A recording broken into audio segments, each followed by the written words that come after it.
देखिए, आज हम बात करते हैं रिफ्लेक्टेंस, एब्जॉर्प्टेंस और ट्रांसमिटेंस की।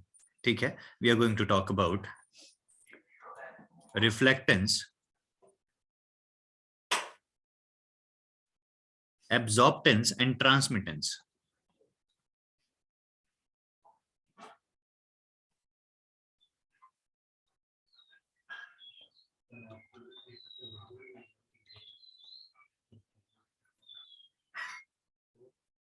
देखिए, इन तीनों टर्म्स को पहले समझते हैं कि ये तीनों टर्म्स होती क्या है। क्या सभी को आवाज क्लियर है? शैल आई प्रोसीड? Yes, sir.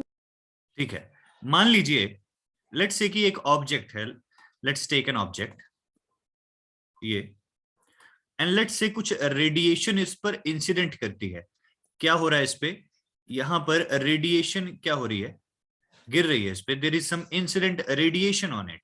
ठीक है, अब देखिए ये क्या क्या चीजें कर सकता है। या तो ये क्या कर ले, इसको एब्जॉर्ब कर ले। एब्जॉर्ब करने का क्या मतलब है? सोख ले। ठीक है, या हो सकता है कि रेडिएशन आए, इसके सरफेस के साथ टकराए और वापस चली जाए। जब किसी सरफेस से टकरा के वापस चली जाएगी तो एब्जॉर्ब होने के साथ और क्या पॉसिबिलिटी है? रिफ्लेक्ट होने की। ठीक है, या हो सकता है कि ये रेडिएशन इसको क्रॉस करती हुई दूसरी तरफ निकल जाए, तो उसको क्या बोलेंगे? उसको बोलेंगे ट्रांसमिट कर दिया इसने रेडिएशन को। बोलिए कि ये चीज समझ में आई? एब्जॉर्ब करने का क्या मतलब है? इसने सोख लिया। रिफ्लेक्ट करने का क्या मतलब है? इससे टकराई और वापस चली गई। और ट्रांसमिट करने का क्या मतलब है? इसको क्रॉस करके निकल गई। बोलिए, क्लियर हुआ? Yes sir. ठीक है, अब देखिए ये चीज मैं आपको समझाता हूं कि ये एक चीज एक्चुअल में होती है और ये तीनों काम एक साथ हो सकते हैं। फॉर एग्जाम्पल, अगर हम सूरज से आने वाली रोशनी की बात करें, लेट्स से ये सन है। ठीक है, ये सन से लाइट आ रही है, एंड लेट्स से कि लाइट पड़ती है किस पे? एक ग्लास विंडो पे। ठीक है, मान लीजिए ये कोई ग्लास विंडो है। ठीक है,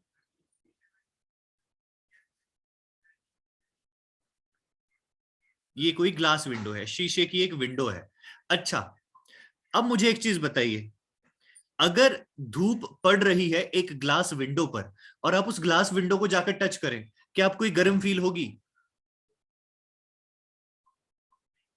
यस सर।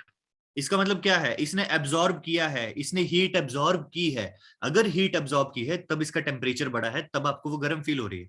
अच्छा, क्या जब आप क्या करते हैं, शीशे की खिड़की में देखते हैं, तो क्या कई बार आपको अपना चेहरा दिखता है क्या उसमें? जब आप खिड़की को देखते हैं तो कई यस बार आपको सर। चेहरा दिखता है उसमें, मतलब वो रिफ्लेक्ट कर रही है कि नहीं? बोलिए हाँ कि ना।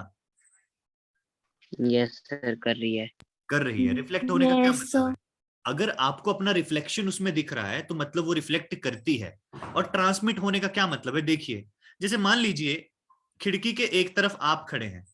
ठीक है, खिड़की के एक तरफ आप खड़े हैं, let's say there is a person standing behind this window, और खिड़की के दूसरी तरफ आपका एक फ्रेंड खड़ा है। ठीक है, इस तरफ आपका एक फ्रेंड है। क्या आप अपने फ्रेंड को देख सकते हैं अगर शीशे की विंडो है आर पार? देख पाते हैं यस कि नहीं सर। देख पाते हैं? बिल्कुल देख पाते हैं। Yes sir. इसका मतलब क्या है? इसका मतलब यह है कि जो लाइट आपके फ्रेंड से आ रही है वो शीशे को क्रॉस करके आप तक आ रही है। मतलब शीशा क्या कर रहा है? उस लाइट को ट्रांसमिट कर रहा है खुद से। बोलिए, ये तीनों चीजें समझ में आ गई? ठीक है, रिफ्लेक्टेंस, एब्जॉर्प्टेंस और ट्रांसमिटेंस क्या है? रिफ्लेक्ट करना मतलब टकरा के वापस चली जाना, एब्जॉर्प्टेंस मतलब एब्जॉर्ब कर लेना, और ट्रांसमिटेंस मतलब उसको अपने थ्रू क्रॉस होने देना, ट्रांसमिट होने देना। बोलिए कि ये चीज क्लियर हुई? Yes sir. ठीक है, चलिए, तो अब मैं आपको लिखवा भी देता हूं इस पे, और इस पे थोड़ी सी और बात भी करते हैं। ठीक है, देखिए हम बोल देते हैं when thermal radiation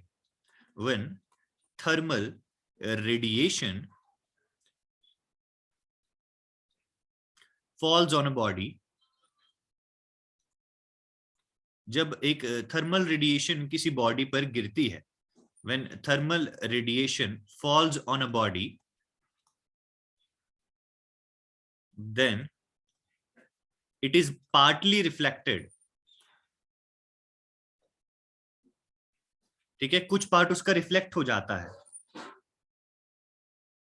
partly reflected, absorbed कुछ एब्जॉर्ब हो जाता है, एंड ट्रांसमिटेड कुछ उसका पार्ट ट्रांसमिट हो जाता है। तीनों के एग्जांपल मैंने आपको दिए, ठीक है। ट्रांसमिटेड, तो मान लीजिए हम क्या बोल देते हैं कि कोई क्यू अमाउंट जो है वो किसी ऑब्जेक्ट पर गिरता है। ये क्यू क्या है? This Q is the total amount of radiant energy incident on a body. ये क्या है? Total amount of incident energy है, total amount of incident energy की टोटल कितनी एनर्जी गिरी, क्यू अमाउंट की एनर्जी गिरी, ठीक है। टोटल कितनी एनर्जी गिरी, क्यू अमाउंट ऑफ एनर्जी गिरी। अब देखिए इसमें से मान लीजिए मैं इसको तीन पार्ट्स में अगर लिख देता हूं, जैसे कि आर इसका क्या है, रिफ्लेक्टेड पार्ट है, ठीक है। ये आर क्या है, रिफ्लेक्टेड पार्ट है। और ये इसका ए वाला पार्ट कौन सा है, एब्जॉर्ब्ड पार्ट है। ये वाला पार्ट क्या हो गया है, एब्जॉर्ब्ड हो गया है, ठीक है। और टी क्या है, ट्रांसमिटेड पार्ट है, मतलब ये क्रॉस करके चला गया उसे, this is the transmitted part. तो क्या अगर मैं ऐसे लिखूं कि R plus A plus T ये टोटल एनर्जी के बराबर होगा कि नहीं होगा? क्योंकि क्यू में से ही कुछ पार्ट रिफ्लेक्ट हुआ, कुछ एब्जॉर्ब हुआ, कुछ ट्रांसमिट हुआ। तो जितना एब्जॉर्ब हुआ, जितना रिफ्लेक्ट हुआ, जितना ट्रांसमिट हुआ, अगर सभी को ऐड कर दें तो टोटल नहीं मिलना चाहिए? बोलिए हाँ कि ना। मिलना चाहिए कि नहीं मिलना चाहिए? आज आप लोग चुप क्यों हैं? बोलिए मिलना चाहिए कि नहीं मिलना चाहिए? सर फिर से बता दो एक बार। देखो मेरे बोलने का क्या मतलब है, ऐसे समझो, जैसे मान लीजिए तीन शॉप्स हैं, तीन दुकानें हैं, ठीक है। आपके पास लेट से 100 रुपीज थे, यू हैड 100 रुपीज, और आपने इन तीन शॉप्स में खर्च किए, पहली शॉप, दूसरी शॉप और तीसरी शॉप, ठीक है। तो मान लीजिए आपने यहाँ 20 रुपीज स्पेंड कर दिए, यहाँ 30 कर दिए और यहाँ 50 कर दिए। अगर आपने अपने सारे पैसे खर्च कर दिए, तो क्या जब इन सभी पैसों को ऐड करेंगे तो आपको टोटल अमाउंट 100 नहीं मिलेगा? 20 प्लस 30 प्लस 50, बोलिए। Yes yes sir. तो मैं वही बता रहा हूं कि आपके पास क्यू जो है वो टोटल हीट आई, टोटल हीट किसी ऑब्जेक्ट पर गिरी, उसमें से उसने ये वाला पार्ट रिफ्लेक्ट कर दिया, ये क्या कर दिया, एब्जॉर्ब कर लिया, ये ट्रांसमिट कर दिया। पर जब इन तीनों को जोड़ोगे तो तुम्हारे पास टोटल नहीं मिलेगा क्या? Yes sir. बस मैंने वही बोला भैया, यस ठीक है। This is what I am trying to say, कि जो टोटल पार्ट होगा उसी में से कुछ रिफ्लेक्ट होगा, कुछ ट्रांसमिट होगा और कुछ एब्जॉर्ब हो जाएगा, ठीक है। अब देखिए यहां पर हम बात करते हैं कि अगर मैं क्या करता हूं, रेशो ले लेता हूं। जैसे मैंने क्या कर लिया, मैंने कर लिया आर अपॉन क्यू। तो ये रेशो बेसिकली मुझे क्या बताएगी कि मान लीजिए जैसे ये रेशो आ जाती है लेट से 0.2, तो इसका मतलब होगा कि 20% जो है वो रिफ्लेक्ट हो गई, 20% रिफ्लेक्ट हो गई, ठीक है। रेशो समझ रहे हैं आप कि ये टोटल अमाउंट है नीचे, और ये क्या है, कितना रिफ्लेक्ट हुआ। तो अगर ये 0.2 है रेशो, इसका मतलब है 20% क्या हो गया, रिफ्लेक्ट हो गया, और 80% क्या हो गया, या तो एब्जॉर्ब होगा या ट्रांसमिट होगा। बोलिए ये चीज समझ में आई? ठीक है। Yes sir. तो बेसिकली अगर मैं आर अपॉन क्यू कर देता हूं तो मुझे पता चलता है कि कितना फ्रैक्शन जो है वो रिफ्लेक्ट हुआ। इसको हम लिख देते हैं स्मॉल आर से, और ये क्या बनता है, रिफ्लेक्टेंस बनता है। दिस इज द रिफ्लेक्टेंस, कि कितना पार्ट रिफ्लेक्ट हो गया। अगर मैं ए अपॉन क्यू करता हूं तो ए अपॉन क्यू मुझे बताता है कि टोटल क्यू में से कितना पार्ट एब्जॉर्ब हुआ, और इसको हम स्मॉल ए से लिख देते हैं, और ये क्या बनेगा, एब्जॉर्बटेंस। क्या बना ये, एब्जॉर्बटेंस, ठीक है।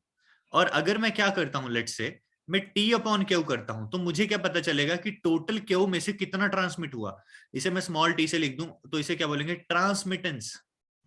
ट्रांसमिटेंस। बोलिए कि ये चीजें समझ में आ गई? अगर समझ में आ गई तो लिख दीजिए जल्दी से, बोलिए समझ में आया ना? Yes sir. ठीक है, सभी को, मुझे सभी की आवाज नहीं आई? Yes sir. Yes sir. ठीक है, ठीक है, वेरी गुड, चलिए गुड, लिख दीजिए इसे, फिर मैं आपको आगे की चीजें बताता हूँ। सर इससे पहले जो आपने लिखाया था वो भी लिखना था ना? नहीं, मैंने इसी में कवर कर दिया वो सारी चीजें। Yes sir.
क्या आप ने लिख लिए ये चीजें?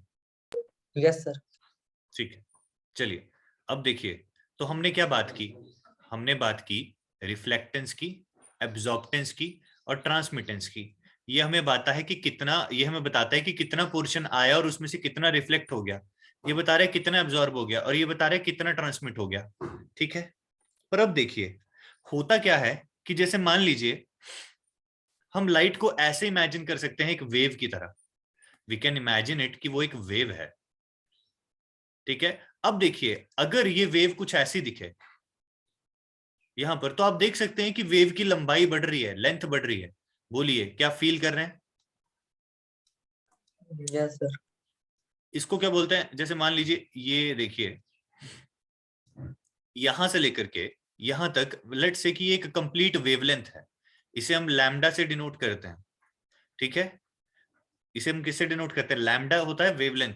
तो अगर मान लीजिए कि लाइट कुछ ऐसे हो रही है तो इसकी वेव की लंबाई बढ़ रही है। आप देख सकते हैं कि पहले वेवलेंथ में अगर मैं लैम्डा 1 बोल दूं तो अब वेवलेंथ कितनी होगी? यहां तक हो गई है, तो लैम्डा 2 इज क्वाइट डिफरेंट। ठीक है, तो वेवलेंथ क्या होती है? बेसिकली किसी भी वेव की प्रॉपर्टी होती है कि उसकी लंबाई कितनी है। और वेवलेंथ कई बार छोटी भी हो सकती है। जैसे मान लीजिए wavelength can be something like this also. ठीक है, तो आप देखेंगे कि लंबाई छोटी हो गई। क्या देख रहे हैं? Yes sir. ये देखिए कि यस लंबाई सर। छोटी हो गई। अब होता क्या है ना बच्चों, होता ये है कि इस वेवलेंथ के चेंज होने के साथ एनर्जी भी चेंज होती है। जैसे कि सबसे ज्यादा एनर्जी इसके पास होगी, इसके पास एनर्जी सबसे ज्यादा होगी, हालांकि ये सबसे छोटी है। और लैम्डा 2 के पास एनर्जी सबसे कम होगी। तो ये देखा गया कि जब वेवलेंथ चेंज होती है, एज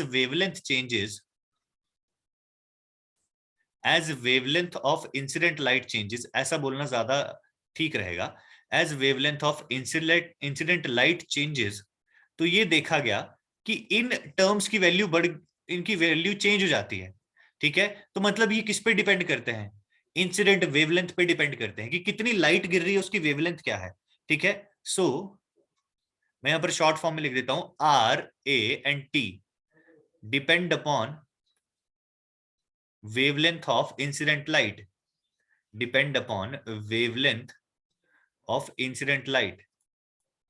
ठीक है, कि कितनी लाइट की वेवलेंथ क्या है उस पर डिपेंड करता है। बोलिए क्या चीज क्लियर हुई? तो यस सर। देखिए हम इनको आर ए टी लिखने के बजाय क्या लिख देंगे? हम इनको लिख देंगे R lambda, A lambda, T lambda. ठीक है, ये लैम्डा जो है ना, ये किस में लगा दिया हमने? सबस्क्रिप्ट में लगा दिया। ये बता रहा है कि हम किसी पर्टिकुलर वेवलेंथ की बात कर रहे हैं। ठीक है, किसी पर्टिकुलर वेवलेंथ की बात कर रहे हैं। So we are defining, what we are doing is we are defining these quantities, we are defining these quantities for a particular wavelength, for a particular wavelength lambda। किसी पर्टिकुलर वेवलेंथ लैम्डा पे हमने define किया ताकि ये जो dependency है wavelength पे, इसकी डिपेंडेंसी है वो भी इंक्लूड हो सके। बोलिए क्या ये चीज क्लियर होगी? ठीक है, अब अगर मैं आपको गेस करने को बोलूं कि जैसे कि मैंने क्या कर दिया, ये आर लैम्डा, ए लैम्डा और टी लैम्डा ऐड कर दिया, if I add all three of these, तो मुझे बताओ इसकी वैल्यू कितनी आनी चाहिए? तुम्हारे अकॉर्डिंग कितनी आनी चाहिए?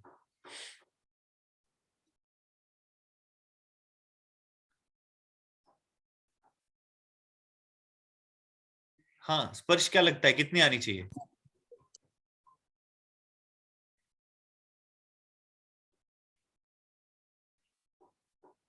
देखो सर क्यू लैम्डा। 1 आनी चाहिए। इसका मतलब ही बता दें, पहले आप ये लिख लीजिए। ठीक है, ये लिख लीजिए, फिर मैं इसका मतलब समझाता हूं आपको। ठीक है, लिख लीजिए।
डन हो गया? Yes sir. ठीक है, देखिए देखिए हमने क्या लिखा, हमने कुछ ऐसी टर्म लिखी थी, R lambda, A lambda, T lambda, और मैंने बोला ये 1 के बराबर आएगा। देखो इसका क्या मतलब है, जैसे मान लो ये आर लैम्डा की value I let's say 0.3, A lambda की वैल्यू आई 0.5, ठीक है, और टी लैम्डा की वैल्यू आई 0.2, ठीक है, और इन सभी को ऐड कर देंगे तो क्या आ रहा है, 1 आ रहा है। देखो इसका मतलब क्या है, 0.3 का मतलब है कि 30% क्या हो गई, रिफ्लेक्ट हो गई। 0.5 का मतलब है 50% क्या हो गई, एब्जॉर्ब हो गई। और 0.2 का मतलब है 20% क्या हो गई, ट्रांसमिट हो गई। अरे जब टोटल परसेंटेज निकालोगे ऐड करके तो 100 नहीं बनना चाहिए। तो ये 1 इसलिए यस बना सर। क्योंकि इन सभी को ऐड करके 1 ही बनना चाहिए, टोटल अमाउंट मिलना चाहिए 100%। बोलिए अब समझ गए? कुछ पोर्शन रिफ्लेक्ट हुआ, कुछ क्या हुआ, एब्जॉर्ब हो गया, कुछ ट्रांसमिट हो गया, ठीक है।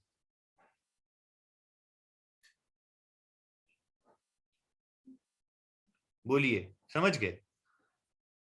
Yes sir. ठीक है, ठीक है। अब देखिए बात करते हैं ब्लैक बॉडी की। क्या आपने इसका नाम सुना है? एक ब्लैक बॉडी क्या होती है, क्या आपको कुछ आइडिया है किसी को? तो प्लीज बताइए। Yes sir. हाँ जी बताइए। सर ब्लैक बॉडी वो बॉडी होती है जो कि हर एक वेव को जो एब्जॉर्बर ट्रांसमिट करती है। एब्जॉर्बर ट्रांसमिट करती है, यस सर। अच्छा।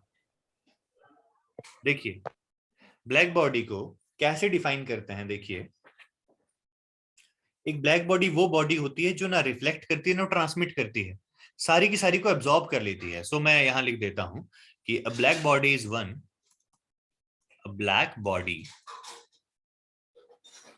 is one which neither reflects, ना रिफ्लेक्ट करती है, neither reflects nor transmits, nor transmits, neither reflects nor transmits, ठीक है, ना रिफ्लेक्ट करती है ना ट्रांसमिट करती है, but absorbs whole of the heat radiation, but absorbs whole of the heat radiation falling on it।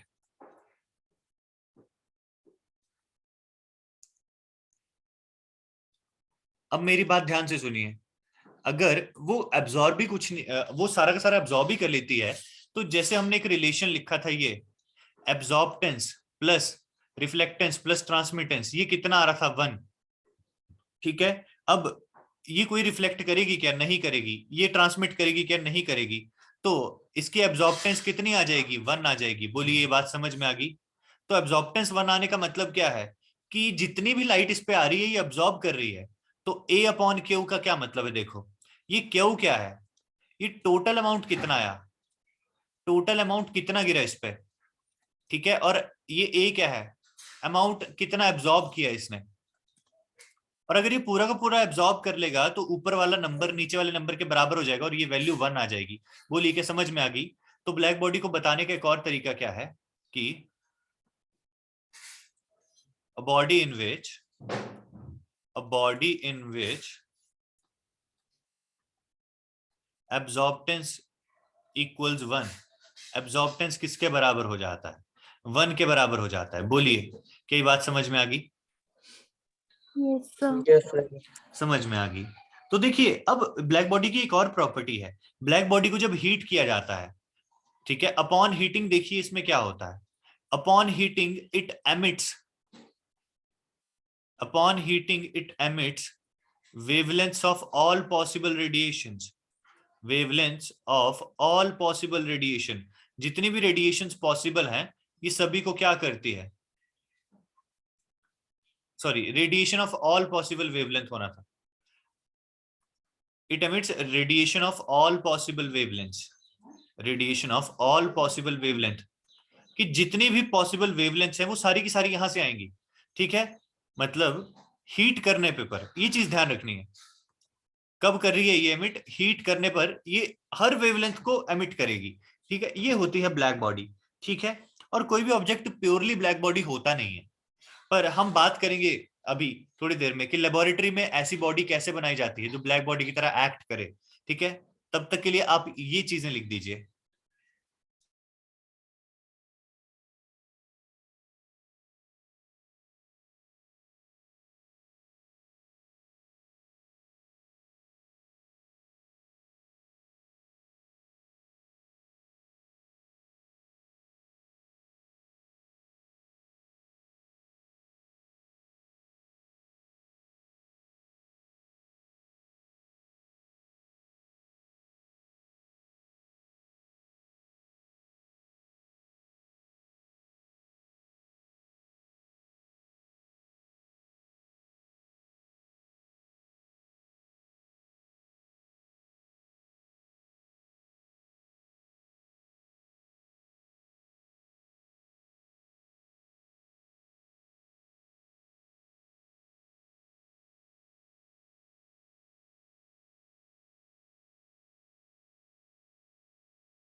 Done, लिख लिया आप सभी ने?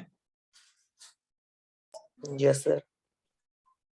ठीक है, देखिए अब बात कर लेते हैं कि ब्लैक बॉडी क्या एक्चुअल में लेबोरेटरी में बनाई जा सकती है। देखिए, तो इन प्रैक्टिस की बात करते हैं कि इन प्रैक्टिस, ठीक है, वास्तविकता में क्या होता है। इन प्रैक्टिस देखिए, कोई भी बॉडी एक्चुअल में ब्लैक बॉडी होती नहीं है, पर मान लीजिए कि आपने क्या किया, आपने एक ऑब्जेक्ट लिया और उस पे क्या कर दिया, प्लैटिनम ब्लैक का लेप चढ़ा दिया। किसका लेप चढ़ा दिया? प्लैटिनम ब्लैक का लेप चढ़ा दिया। तो होगा क्या, प्लैटिनम ब्लैक का लेप चढ़ाने के बाद क्या होगा, 95 to 97% जो लाइट इस पे गिरेगी, 95 to 97% इस पे गिरने वाली जो लाइट होगी वो ये अब्सॉर्ब कर लेगा। ठीक है, तो लगभग लगभग क्या बन गया, ब्लैक बॉडी बन गया।